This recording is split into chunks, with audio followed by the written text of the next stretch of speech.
Maulana Abdul Aziz has been found dead under mysterious circumstances in Bhawalpur. Sir, सबसे पहले ये फरमाइए कि एक के बाद एक ऐसे शख्स का कत्ल है जो कहीं ना कहीं किसी न किसी तरीके से इंडिया को मतलूब है। पाकिस्तान में हिंदुस्तान के दुश्मनों का खात्मा कौन कर रहा है? इनके पास सिक्योरिटी भी थी और बताया जाता है कि ये माजी में जिहादे कश्मीर से मुंसलिक रहे। मोदी साहब का जो दिल करेगा वो करेंगे, जैसे उनको अच्छा लगेगा वो करेंगे। उनका दिल किया तो यहाँ पे हमले होंगे, उनका दिल किया तो रात को बंदे मरेंगे, दिल को मारेंगे, वो दे विल डू इट। कहीं ना कहीं जो लोग टारगेट किए गए हैं वो एंटी इंडिया थे या मुख्तलिफ वाकयात में माजी में इंडिया को मतलूब रहे थे। अभी रिसेंटली जहलुम के करीब अबू कताल एक किरदार जिन्हें निशाना बनाया गया, गोलियां मारी गईं। फिर एक मुफ्ती साहब तुर्बत में, उन्हें निशाना बनाया गया था। In one of the Jaish rallies warned India of division like USSR and others. Defence minister साहब से बंदा पूछे कि हमारे शहरी जो हैं वो क्यों इस तरह वो चुन चुन के उनको वो मार रहे हैं। उनका जब दिल करता है पकड़ते हैं, मारते हैं, कहते हैं बस ठीक है इसको उड़ा दो। ये सिलसिला जनवरी 2022 से शुरू हुआ था जब अंदरून सिंध में सलीम रहमानी नाम के एक शख्स को कत्ल किया गया था, जिसका मुबैना ताल्लुक कलदम लश्कर तैयबा से बताया जाता है। और ऐसे वाकयात का मजीद होते चले जाना ये बताता है कि जो नेटवर्क यहां उन्होंने बनाया है, रॉ वालों ने बनाया है, वो नेटवर्क शायद इंटैक्ट है और उस नेटवर्क के लोग काम दिखा रहे हैं, बंदे वो रास्ते से हटाते चले जा रहे हैं। सबसे पहले ये फरमाइए कि एक के बाद एक ऐसे शख्स का कत्ल है जो कहीं ना कहीं किसी न किसी तरीके से इंडिया को मतलूब है। पाकिस्तान में हिंदुस्तान के दुश्मनों का खात्मा कौन कर रहा है? जी, ये एक इंतहाई पेचीदा वाकया है और गुज़िश्ता 2 साल में ऐसे कई वाकयात पेश आ चुके हैं जिसमें कराची, इस्लामाबाद, लाहौर, डस्का और आज़ाद कश्मीर के अंदर ऐसे वाकयात हुए हैं। तो इन सारों को जब लिंक करके देखा जाता है तो ये पता चलता है कि कहीं ना कहीं जो लोग टारगेट किए गए हैं वो एंटी इंडिया थे या मुख्तलिफ वाकयात में माजी में इंडिया को मतलूब रहे थे। ये सिलसिला जनवरी 2022 से शुरू हुआ था जब अंदरून सिंध में सलीम रहमानी नाम के एक शख्स को कत्ल किया गया था, जिसका मुबैना ताल्लुक कलदम लश्कर तैयबा से बताया जाता है।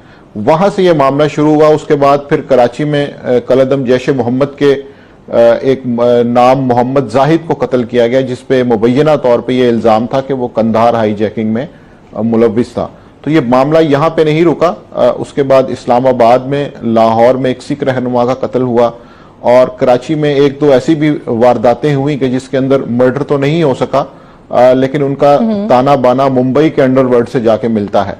तो ऐसा लगता है कि कश्मीरी जिहादी तंजीमें, मुंबई अंडरवर्ल्ड और सिख रहनुमा जो कि इंडिया मुखालिफ हैं, इन 3 को टारगेट किया जा रहा है पाकिस्तान के अंदर। और इसके हवाले से जो ताने बाने हैं, सूबा सिंध की अगर हम बात करें तो वहां पर 2 कार्रवाइयों की जिम्मेदारी सिंधु देश आर्मी ने कबूल की, जिससे ये पता चलता है कि वो वहां पे एक प्रॉक्सी वार जारी है कि जिसके अंदर भारतीय एजेंसी रॉ का हाथ हो सकता है। बिल्कुल इसी तरह आज जो आईजी। नमस्कार दोस्तों, स्वागत है आपका मेरे एक नए वीडियो। दोस्तों, भारत ने पहलगाम हमला जो पाकिस्तान ने किया था, हमारे निर्दोष हिंदुओं की जान ली थी। उसके बाद भारत ने जब अटैक किया था तो पहला अटैक था वो जैसे मोहम्मद, जो बहावलपुर में इनका जो हेडक्वार्टर है जैसे मोहम्मद का, उसके ऊपर हमला किया था। करीब 10 लोग, मतलब 10 आतंकियों के मारे जाने की खबर हम लोगों के पास तक आई थी। लेकिन उन 10 लोगों में से ना मौलाना मसूद अजहर मारा गया था और ना इनका जो सीनियर कमांडर है, पूरी देख रेख एक तरीके से अगर कहें, जो सीनियर मंत्री होता है, जैसे मोहम्मद का रक्षा मंत्री बोल सकते हैं, जो सीनियर कमांडर है मौलाना अजीज एसार, जो इसका मौलाना मसूद अजहर का एक तरीके राइट हैंड भी है, इसी के हिसाब से सारे काम होते थे। अब इसको किसी अज्ञात लोगों ने मार दिया है या ये मरा पाया गया है या ये उस हमले में घायल हो गया था, इंजर्ड हो गया था और इसकी सांसें चल रही थी, अभी इसकी पुष्टि नहीं हुई है। लेकिन खबर ये है कि इसकी मौत हो चुकी है और पाकिस्तानी जो है, पाकिस्तानी मीडिया है, हमारे भारत और हमारी रॉ के ऊपर मतलब कि सीधा सीधा ब्लेम लगा रहे हैं कि इन लोगों ने ही करवाया है। और पिछले अगर 3 सालों में देखें तो पाकिस्तान के अंदर जो भी भारत के खिलाफ गतिविधियों में शामिल रहते हैं, आतंकी कैंप चलाते हैं, टेरर कैंप में मतलब शामिल रहते हैं, लड़कों को जिहादी बनाते हैं, उनकी मौतें हो रही हैं और अज्ञात तरीके से हो रही हैं। उसका सोर्स नहीं मिल रहा पाकिस्तान के अंदर कि इनको मारा किसने। तो पाकिस्तानी सीधा ब्लेम लगा रहे हैं अपने भारत के ऊपर और अपनी जो एजेंसी है रॉ के ऊपर। चलिए वीडियो देखते हैं और मैं मिलता हूँ वीडियो के अंत में। पंजाब डॉक्टर उस्मान अनवर ने प्रेस कॉन्फ्रेंस की है, उसके अंदर उन्होंने वाज़ेह तौर पे नाम तो नहीं लिया, लेकिन ताने बाने यही बता रहे हैं कि एक खलीजी मुल्क से मंसूबाबंदी हुई और जो हैंडलर्स हैं वो हमसाया मुल्क यानी कि भारत से ताल्लुक रखते हैं। भारत ने, और ये साफ बात है कि भारत के एलिमेंट्स ने, पाकिस्तान में भारत के एलिमेंट्स ने मुसलसल निशाना बनाया है अपने टारगेट्स को पाकिस्तान में। वो मुफ्ती साहब जिनके बारे में भारतीय ये इल्जाम लगाते हैं कि वो कुलभूषण यादव की गिरफ्तारी की वजह बने थे, उन्हें कत्ल किया गया था। इसी तरह से आप देखिए कि हमारे यहाँ जो वाकयात हुए हैं गुज़श्ता कुछ अरसे में, उन वाकयात की अगर आप बात करें तो कराची में हमारे सामने पेश आया था खालिद रजा साहब के कत्ल का वाकया। ये कराची में अपने घर से निकले और सड़क पर इनको घर से निकलने के बाद नमाज के लिए निकले थे, गोली मार दी गई थी। एक प्राइवेट तालीमी इदारा, मजहबी तालीमी इदारा उससे वाबस्ता थे, इन्हें कत्ल किया गया था। और ये भी माजी में जिहाद कश्मीर से वाबस्ता रह चुके थे।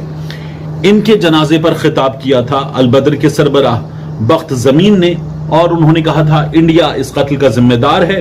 और फिर पाकिस्तान में उन्होंने पॉलिसी पर बड़ी तनकीद की थी और कहा था कि इंडिया को जुर्रत मिली है कि पाकिस्तान के अंदर उसने अपने अहदाफ को निशाना बनाया है। कराची में टारगेट किलिंग में जैश ए मोहम्मद के अब्दुल जाहिद उर्फ इब्राहिम जहूर मिस्त्री ये कत्ल हुए थे और ये बड़ा हेडलाइंस में आया था कि ये कैसे हुआ है, भारत अपने टारगेट्स को निशाना बनाता जा रहा है। नवाब शाह में इंटीरियर सिंध में कत्ल हुए थे लश्कर तैयबा के सलीम रहमानी। इसी तरह से आप देखिए कि रावलपिंडी में, और रावलपिंडी बड़ा हसास शहर है, वहां पर हिजबुल मुजाहिदीन के बशीर अहमद पीर उर्फ इम्तियाज आलम, इनको कत्ल किया गया था। अच्छा, ये सारे जो कत्ल थे ये उसी पैटर्न पे हुए जिस पैटर्न पे आपको अपनी वीडियोस में मेजर गौरव आर्या बात करता हुआ नजर आता है ना, कि पैसे दें, उनके यहां ऐसे लोग मौजूद हैं जो ये काम हमारा आसानी से कर देंगे, हम वहां लोगों की जान लें। तो इनका कत्ल हुआ। फिर डस्का में शाहिद लतीफ का कत्ल हुआ था। रावलाकोट में लश्कर तैयबा का मोहम्मद रियाज उर्फ अबू कासिम कश्मीरी, ये एक बड़ा नाम था, इसका कत्ल हुआ था। फिर लाहौर में टारगेट किलिंग का निशाना बना मलिक सरदार सिंह उर्फ परमजीत सिंह पंजवार, इनका कत्ल हुआ। और आप देखिए कि टारगेट किलिंग की गई इन तमाम लोगों की, और इनमें से बाज फिर लोगों को हुकूमत पाकिस्तान ने तस्लीम किया कि टारगेट किलिंग का निशाना बनाया गया। और जो भारत में खुफिया एजेंसी है research and analysis wing raw वाले, उन्होंने ये बताया कि हम पाकिस्तान में अपने टारगेट्स को कैसे निशाना बना सकते हैं। पाकिस्तान में भी ऑफिशियल्स ने कहा कि भारत इन वाकयात के पीछे है। अब इसी तरह से अगर आप देखें, कराची में अख्तर कॉलोनी में एक मोटरसाइकिल सवार ने फायरिंग की थी और ये 2022 मार्च का वाकया था। मैंने आपसे कहा ना 3 बरस ये यहां से ये सिलसिला शुरू हुआ था। तो अख्तर कॉलोनी में मोटरसाइकिल सवार मुलजिम थे, उन्होंने फायरिंग की और सेक्टर ए गली number 4 Kashif milk centre furniture का कारखाना था, मुलजिमान ने घुसकर फायरिंग की, फरार हो गए, एक शख्स जान बहक हो गया। ये जो मकतूल था इसकी शनाख्त हुई 44 बरस के अब्दुल जाहिद वल्द अब्दुल गनी के नाम से, और एसएचओ मोहम्मद मिठल, उन्होंने बताया कि इब्तिदाई तफ्तीश से मालूम हुआ कि मोटरसाइकिल सवार 2 मुलजिमान ने मकतूल पर फायरिंग की, फरार हो गए, 3 गोलियां लगी। मकतूल डिफेंस फेज 2 का रिहायशी था।